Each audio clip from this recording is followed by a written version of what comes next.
Hello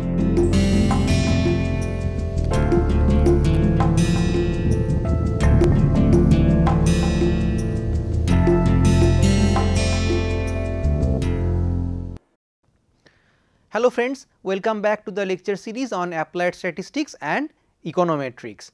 So, today we are going to start our discussion on estimation theory. So, we are going to cover a lot of topics. So, let us have a look at the agenda items.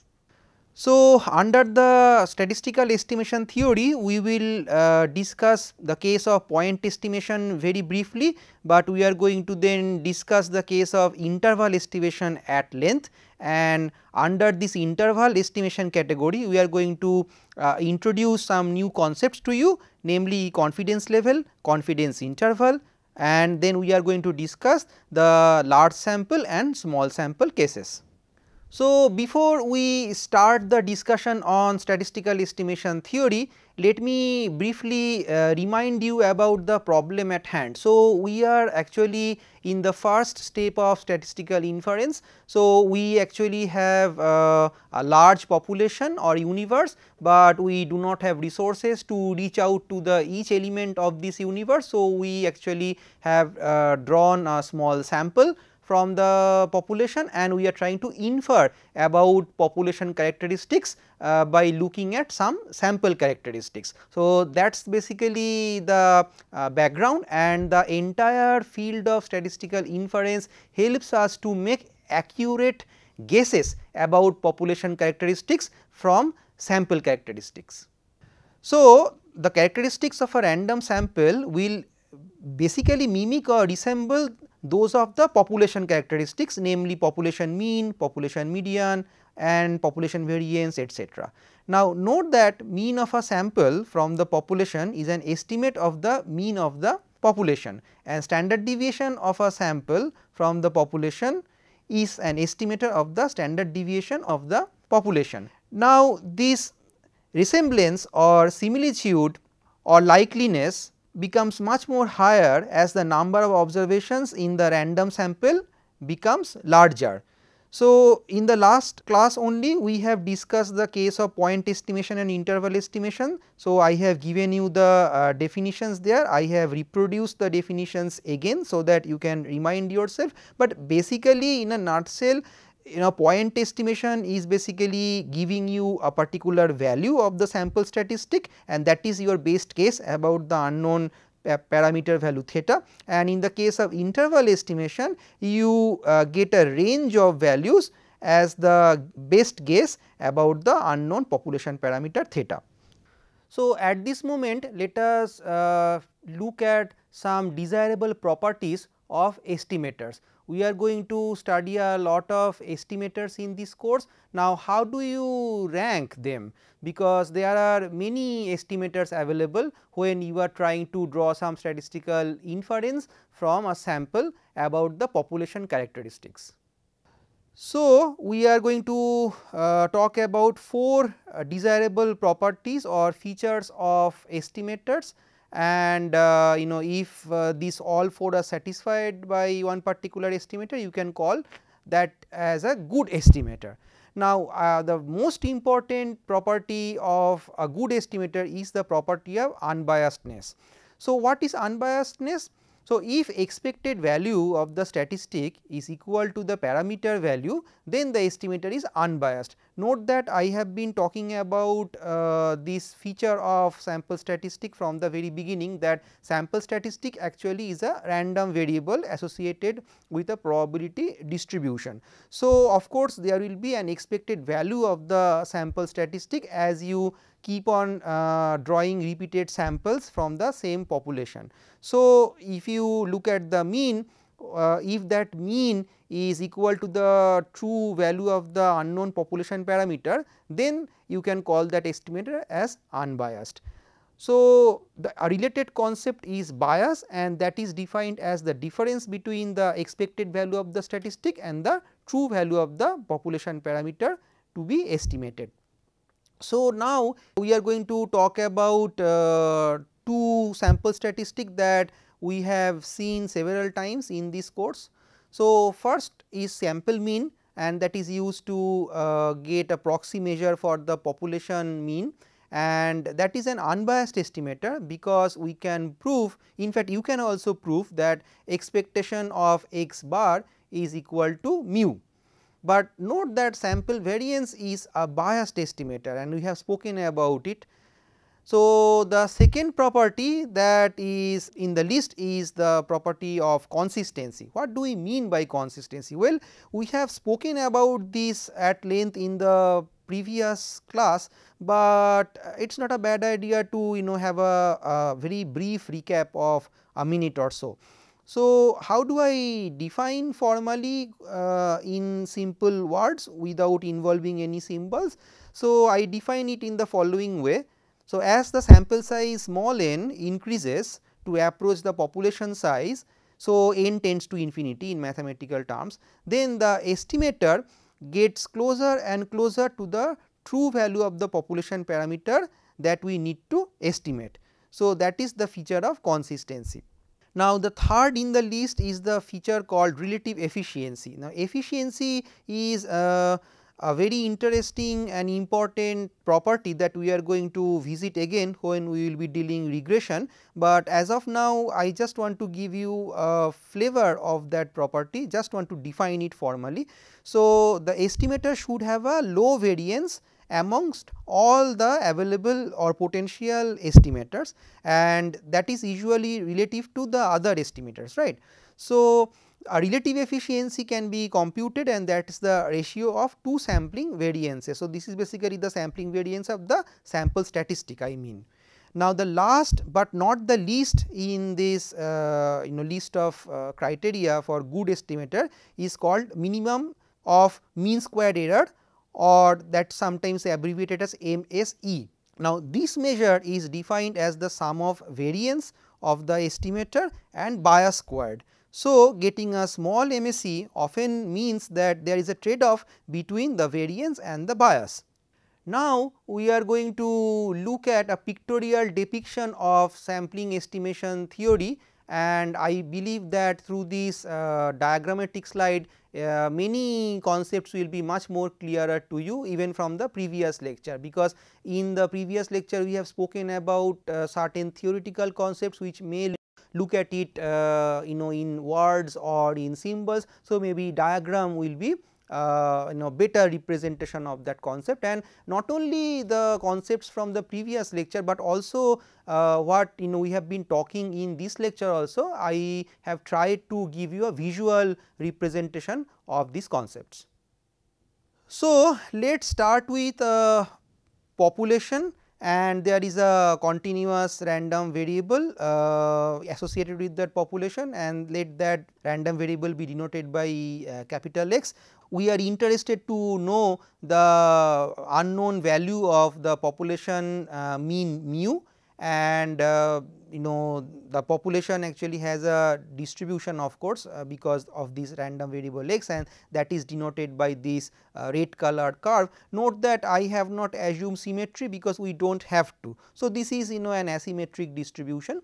Now, what we would do, we have to draw a sample and if possible repeated samples from this population of same size, and then we are going to proxy the population mean by the sample mean. So, sample mean is basically my statistic. So, if I now draw a distribution of the sample statistics, then we get some other distributions, and let us have a look at these distributions. Now, note that here at this moment I would like to mention two different theorems that we have spoken about in the previous lectures, and they are law of large numbers and central limit theorem. So, I just want to give you a brief recap of both of these major theorems, so that you can understand why the graphs are behaving in certain manner. So, I will first start with law of large number. So, in a very simple language it says that as sample size n increases, the sample statistics get closer and closer to the population characteristics. Okay. And what does central limit theorem say? Central limit theorem says that sample statistics computed from the means are approximately normally distributed regardless of the parent distribution.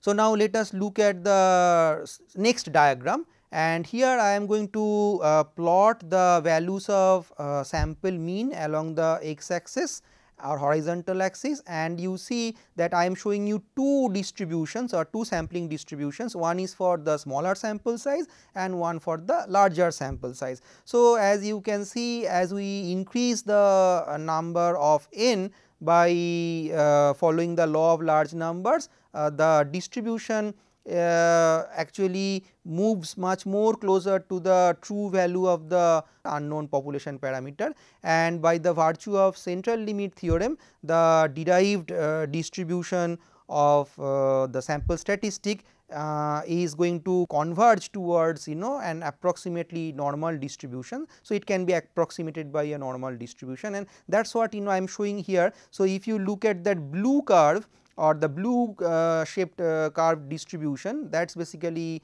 corresponding to a smaller sample size, and the lemon green or the light green colored curve is showing you the sampling distribution for sample mean for a larger sample size. And as I am dealing with a larger sample size, these theorems, law of large numbers and the central limit theorem are both in place, and hence we see that we are going to get a more or less like symmetric bell shaped curve, which can be useful for normal approximation, and I get the mean of the sampling distribution at mu of x bar, which is very close to the unknown population parameter mu. Okay. So, we now look at two other interesting properties of the sampling distribution. I have already spoken about it for the mean, but let me complete it. So, if we are interested in the properties of a statistical distribution, the two quantities are of importance, and they are mean and variance or standard deviation if you take the square root of variance. So, here for the sampling distribution we can say that mu of x bar is equal to mu. So, the mean of the sampling distribution is very close, and in limit it is exactly equal to the true value of the population parameter, and the standard deviation of the sample mean sigma x bar is given by sigma over root n. Now, the second formula of the standard deviation leads me to the property of good estimator, and that is consistency. Hopefully, you have understood that mu of x bar equal to mu, that talks about the unbiasedness property, because that is very simple. So, now let me talk about the consistency property for the sigma x bar formula. So, here you can very well see that as number of observations or sample size increases, then sigma of x bar actually falls, and that is basically the consistency property talks about, right. So, as you are dealing with large and large sample, then the concentration of the mass for the sampling distribution actually comes closer towards the true value of the unknown population parameter. So, the variance actually declines, and that is what consistency means. Now, I am going to explain little bit more about these concepts of consistency and bias with help of three concentric circles diagram. Now, you focus on the bottom part of the slide. Here I am going to show you three concentric circles to explain certain things. So, let us look at the first set of concentric circles, which are at the right hand side of the slide. When we draw a sample, and suppose we draw 3-4 more samples, then from every sample I get a value of the sample statistics, say sample mean, and then this gives me some approximate proxy for the true value of the population parameter. But if they are very different from the true value of the population parameter, then there is a bias, and note that all these 4 red dots actually are giving me the biased estimates for the population parameter. However, note that it is not only the case of bias. In this diagram we can also see the issue of inconsistency. or imprecision. Why? Because what we see here, these 4 dots are actually lying in different locations of this bullseye or the concentric circles diagram, and they are way apart. So, it is like very random shot by an inexperienced archer or shooter, and that is why they are pretty much off the target.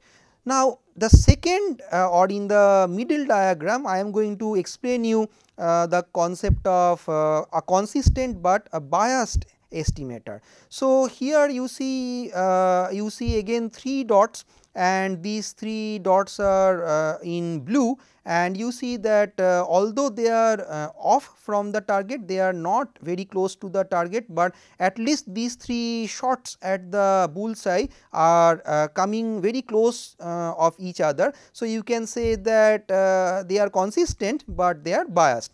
Now, finally, we are going to look at the best possible scenario, and here in the concentric circles diagram in the left hand side of the slide, I am going to show you again 3 bullet points or 3 green circles, and they are actually hitting the bull's eye of this concentric circles, and not only they are hitting the bull's eye, but they are also pretty close to each other. So, you can say that the estimator that I am talking about in this particular case is consistent and is unbiased also, because the difference between the sample statistic value and the population parameter value, true unknown population parameter value, is minimal. Now, we are going to discuss the case of point estimation in greater detail. So, for point estimation, we have several methods available, like method of moments, method of maximum likelihood, and the method of least squares, but we are going to look at the method of maximum likelihood in this lecture, and we are going to look at the least squares method in the regression context in the later part of the course. So, what is likelihood? Likelihood is the probability, say that a random variable x has some value given that the parameter theta also has some value. Now, maximum likelihood sometimes is abbreviated as capital ML. So, it is a principle which says that take the estimate of theta, which is theta hat, that makes the likelihood of the data maximum, and this definition, it is looking very bookish, it is going to be much clear to you if I give you this particular example. So, this is a very simplified example, but I hope that this will make the concept of maximum likelihood a bit more clear. Suppose we have 2 hypothesized values for the proportion of female students at a college, and they are 50% and 40%. Okay. Now, we want to know what is the true value of the population parameter, is it 50% or is it 40%. So, from the population of the college students, we randomly draw a sample of 15 students, and we find that in that sample 9 are female. Now, from this sample observation, can I make any inference that which of our hypothesized values of proportion of female students is correct?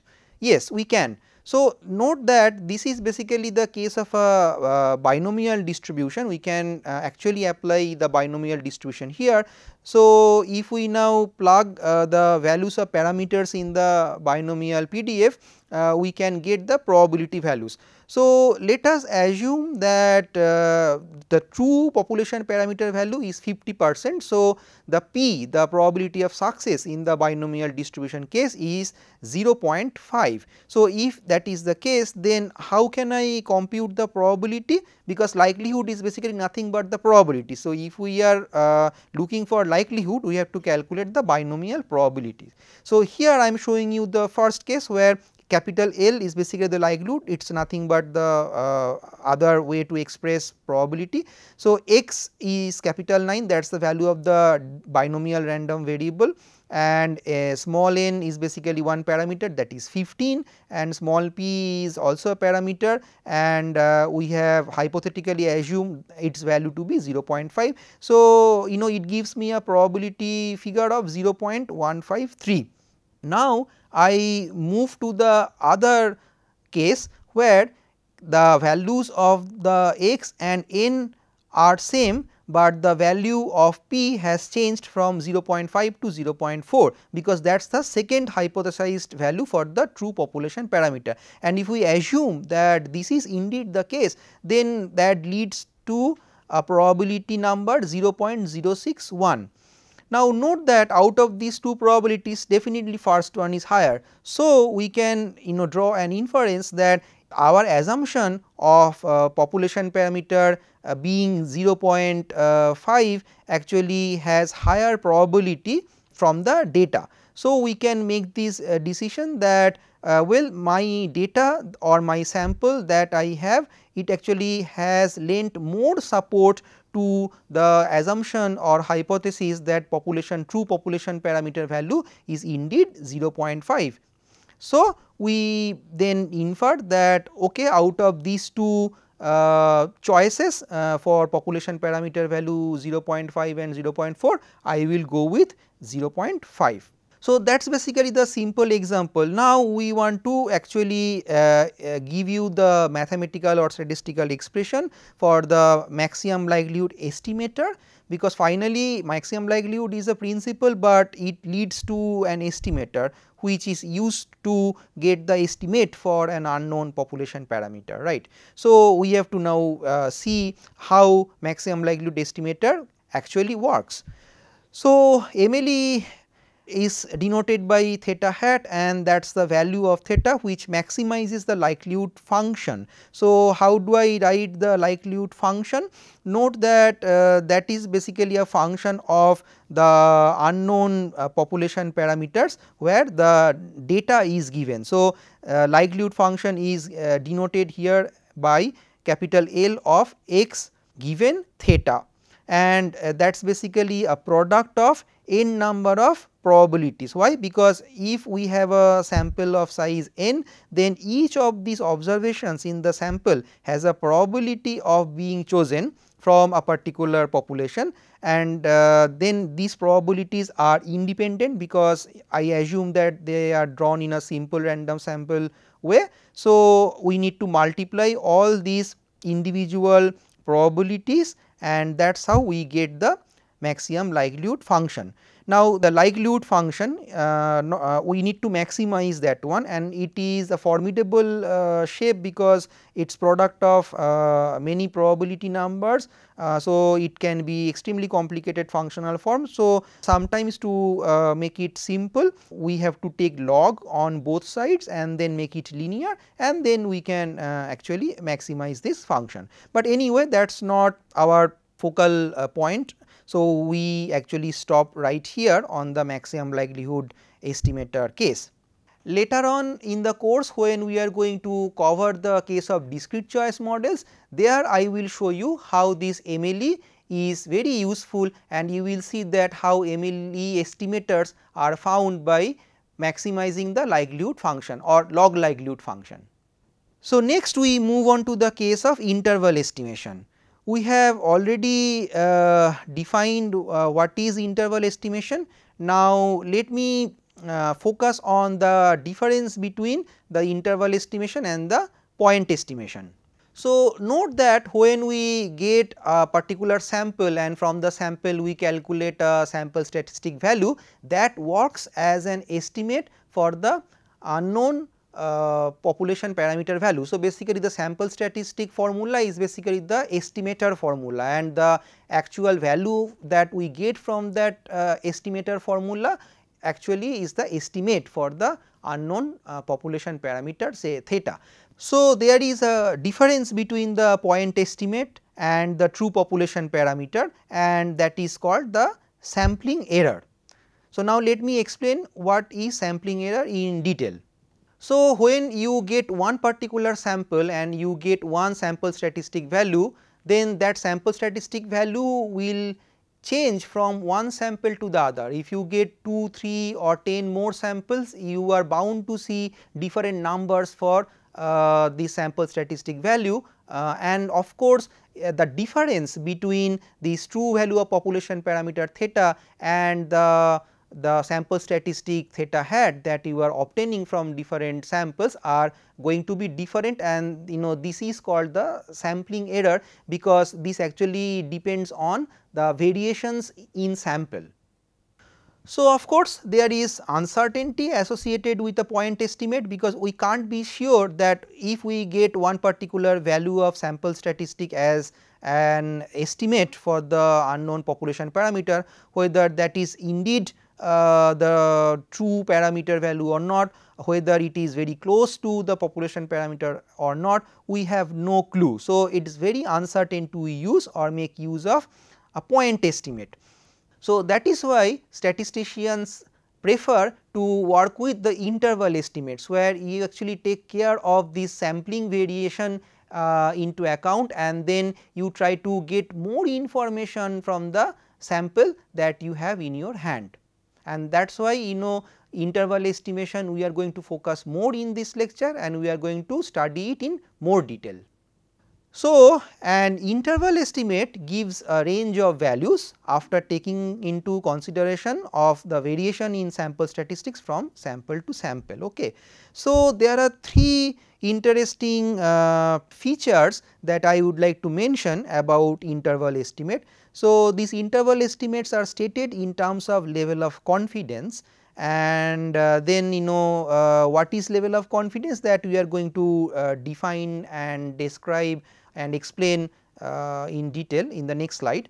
And as there is probability associated, we cannot be 100% sure, we can't be 100% confident about what we get. So, that is the second feature of interval estimates, and the third feature is that range of interval estimates are called confidence intervals. So, the diagram that I am showing you at the bottom of this slide will probably make things a bit clear. So, this diamond sign, the orange colored diamond sign in the middle of this thick black line, that is basically my point estimate. Okay. Now, if I am going by point estimation method, then this is one single value that I have, but this number is bound to change from one sample to the other as I keep on drawing samples from the same population of same size.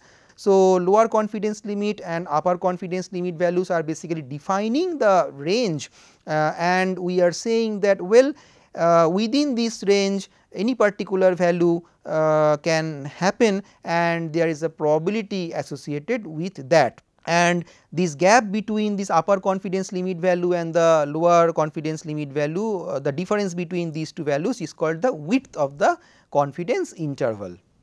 So, if you remember when we were discussing in the last class about sample size determination formula, I talked about width and I had a sign W, and then I said that it is basically twice the margin of error. So, I am talking about that W here in this diagram. Now, if you divide this by 2, then actually you get the difference between the lower confidence limit and the diamond in the middle, which is the point estimate, that is basically your margin of error.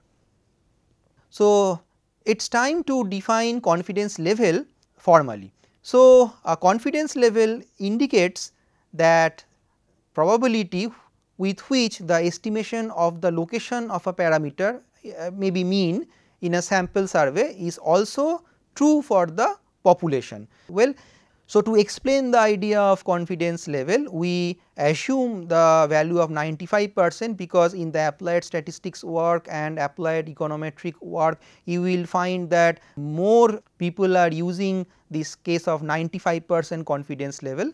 So, we have picked 95% to explain. So, the first point about the features of this confidence level is that a specific interval either will contain or will not contain the true parameter. So, I am saying that when you have drawn samples repeatedly of same size from the same population, then you construct the interval for each of your sample, right. Now, a specific interval may not contain the true parameter, while the others are containing the true parameter. So, this feature is going to be clear in one of the later slides, where I am going to show you a diagram. The second feature which is interesting, that tells you that in the long run 95% of all the confidence intervals that can be constructed will contain the unknown true parameter. So, we can derive another conclusion from the second bullet point or interpretation, and that is the last one here. So, there is 5% chance that for many times repeated surveys with new samples, one could calculate a sample statistic value which does not fall within the confidence interval of the population.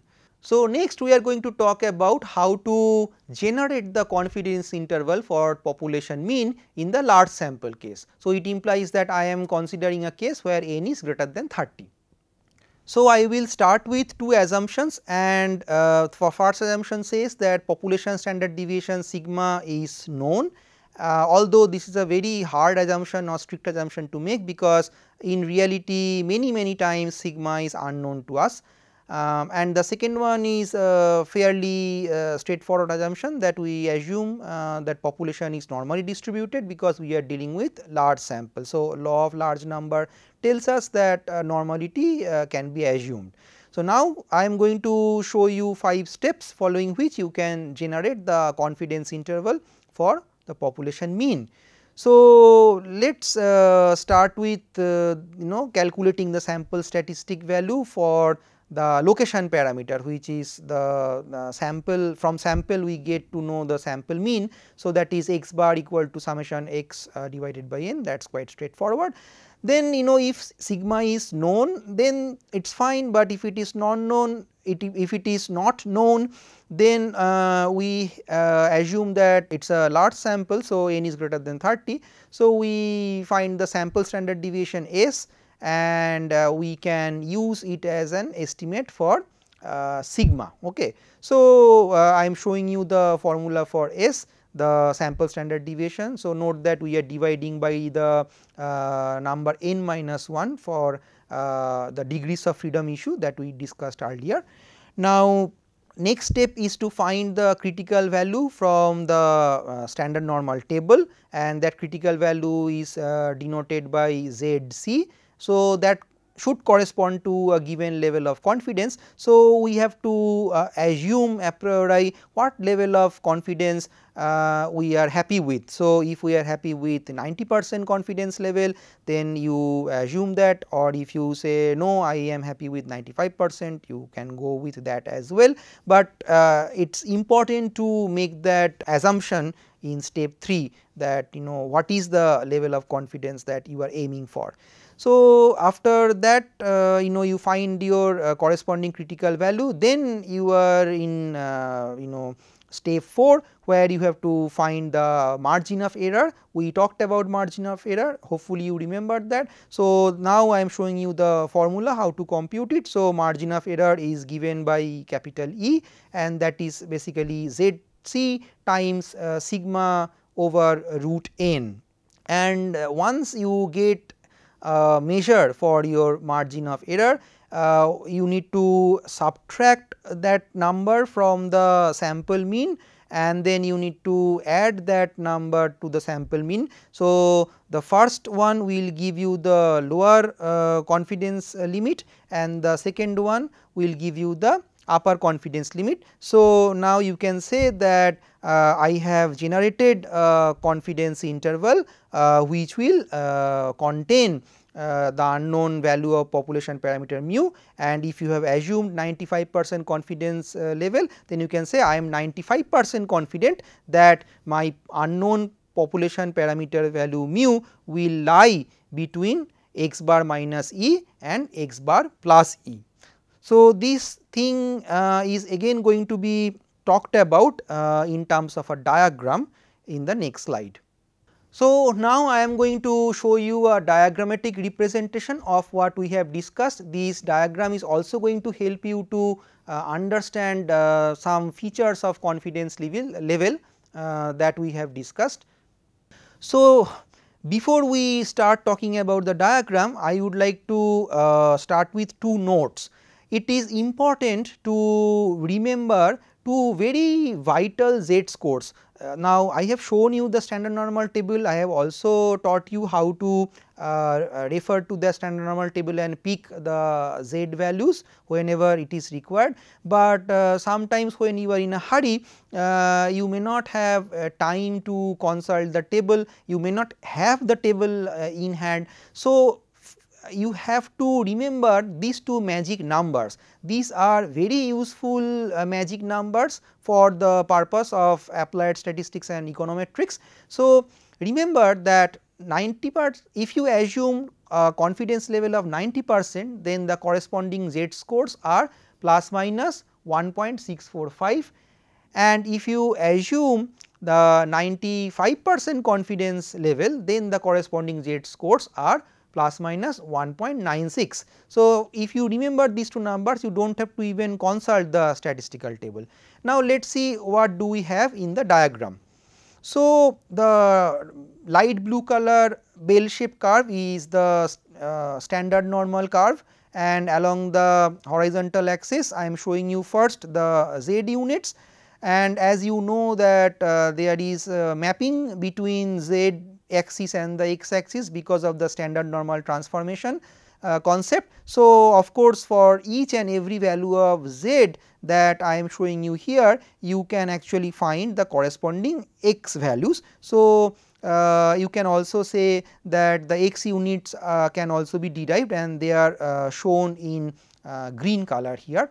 So, now note that a standard normal curve will have a mean at 0, and that is basically at the center of the distribution, and I am telling you that I am assuming here the 95% confidence level, because that is the most common in applied statistics and applied econometrics work. So, the corresponding critical values are plus and minus 1.96. So, on the z axis I am showing you these two values plus 1.96 and minus 1.96. So, the minus 1.96 actually, if I transform that number into x units, then I actually get lower confidence limit, and if I transform this 1.96 z value into x units, then I get the upper confidence limits. So, if I now transform the z value equal to 0 into x, then I get the value of the point estimate.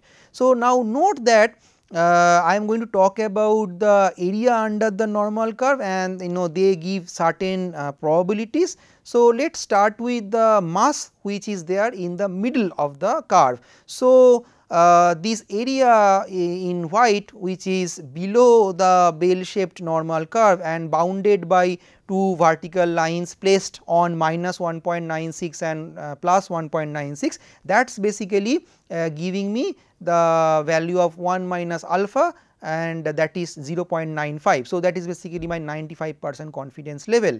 So, it will be bounded by the lower confidence limit, which is x bar minus z times sigma divided by root n, and x bar plus z times sigma divided by root n.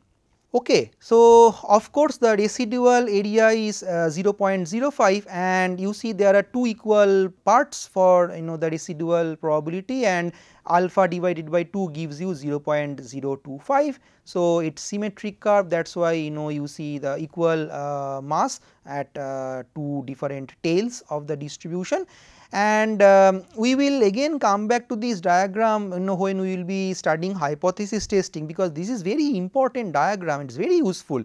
So, we have to get this diagram in our head and in our mind, so that even we know if we fold our eyes, we can visualize this and can apply these to the confidence interval and hypothesis testing problems. Okay.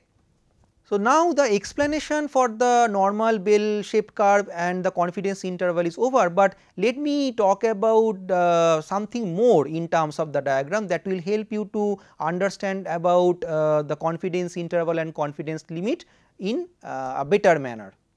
So, we can generalize this diagram and we can have two bullet points to summarize the main results in generalized form, and these are two red bullets at the corner of the slide. So, first one tells you 1 minus alpha multiplied by 100% of intervals constructed contain mu and alpha times 100% do not. So, what do I mean by this summary point? So, this I would try to explain in terms of the bottom part of the diagram. So, here you see corresponding to that point estimate in x unit or 0 value in terms of the z units, I have a broken vertical line, and now I keep on drawing samples from the same population, but the samples are of same size small n.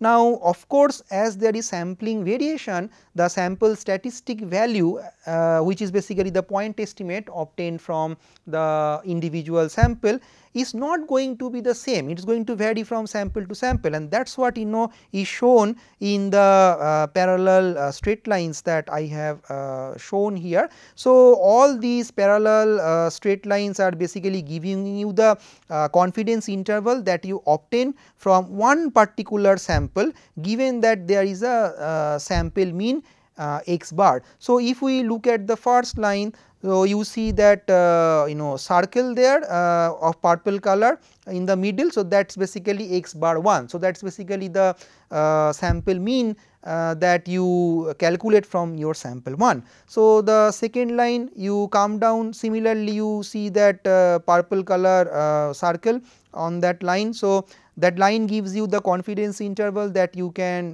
generate from the obtained data in the sample number 2, and if you calculate the sample statistic value x bar 2 say, so this purple circle actually indicates its value. So, you note that there is a difference between x bar 1 and x bar 2. So, now I keep on drawing samples again and again from the population, but all of them are of same size. So, now you see different sample means are generated, x 1 bar, x 2 bar, x 3 bar, x 4 bar, x 5 bar, and now you come to x 6 bar. So, you see that x 6 bar actually is far away from the point estimate or the z value equal to 0, and this is kind of not falling in the interval, and we can say that well this particular confidence interval that we generated from sample number 6 may not contain the true population parameter value, because it is very much away from the center of the distribution. So, next we are going to talk about the other cases of confidence interval generation. Okay, so we are done with the discussion on how to find confidence interval for the population mean in the case of large sample, but the diagram that I have shown you in the last slide, the entire slide actually can be made a bit better, so that it is even more informative for you and it will be easier for you to consult as a note. So, I have made certain changes to the previous slide that I have shown, and let us have a look at it, and hopefully you will like it better because it contains more information after the changes I made. So, here in the slide you can see that I have replaced what was there as x units, and here I have replaced the lower confidence limit and the upper confidence limits, those were in green, by the statistical symbol. So, actually this formula actually gives you the value of the lower confidence limit in this particular case, and that is why it is very easy for you to remember, because now you can associate the formula with the diagram itself. Similarly, for the upper confidence limit case, I am again showing you the formula x bar plus z of alpha divided by 2 times sigma over root n. So, this particular formula gives you the value of the upper confidence limit. So, now I think with this revised diagram it will be even more clear to you how to find the